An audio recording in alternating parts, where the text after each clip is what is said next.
कि वे सिर्फ एक क्षेत्रीय शक्ति नहीं बल्कि गाजा में हो रहे नरसंहार के खिलाफ खड़े होने वाले उन गिने चुने संगठनों में हैं जो बोल भी रहे हैं और जवाब भी दे रहे हैं।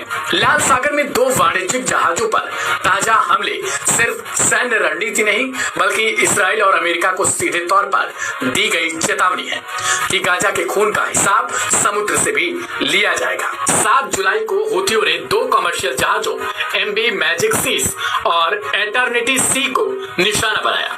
पहला हमला MV मैजिक सीस पर हुआ जो ग्रीस द्वारा संचालित और लाइबेरियन ध्वज वाला जहाज था। ड्रोन, मिसाइल और RPG से हमला कर उसे बुरी तरीके से क्षतिग्रस्त कर दिया गया। 19 क्रू मेंबर्स को जहाज छोड़ना पड़ा जिन्हें एक दूसरे पोत ने बचा लिया। कुछ ही घंटों बाद दूसरा हमला एटर्निटी सी पर हुआ।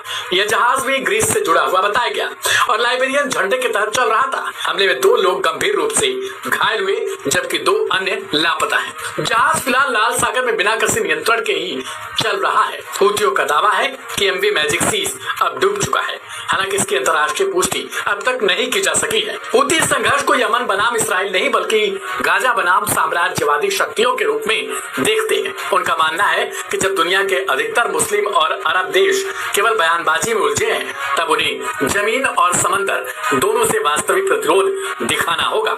हूथियों की सैन्य शाखा ने बयान में कहा, हम उन जहाजों को निशाना बना रहे हैं जो इसराइल से जुड़े हैं या उसकी अर्थव्यवस्था को मजबूत कर रहे हैं। गाजा में जब तक खून बह रहा है हम चुप नहीं बैठ सकते।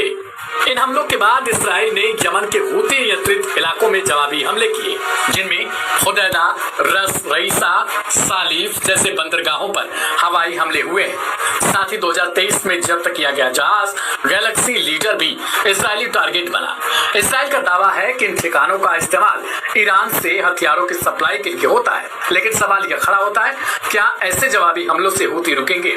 अब तक के घटनाक्रम यही दिखाते हैं कि प्रत्येक इसराइली कार्रवाई को हूती और अधिक आक्रामकता से जवाब देते हैं और उनका आत्मविश्वास लगातार बढ़ रहा है। हूती कोई साधारण विद्रोही गुट अब नहीं समझ आ रहे। उन्होंने खुद को फिलिस्तीन के लिए लड़ने वाली एक ताकत के रूप में स्थापित कर लिया है। जहां अंतर्राष्ट्रीय समुदाय गाजा में हो रहे मानवीय संकट पर चुप है, वहां हूती एक ऐसा मोर्चा खोल रहे हैं जो सिर्फ हथियारों से नहीं साहसिक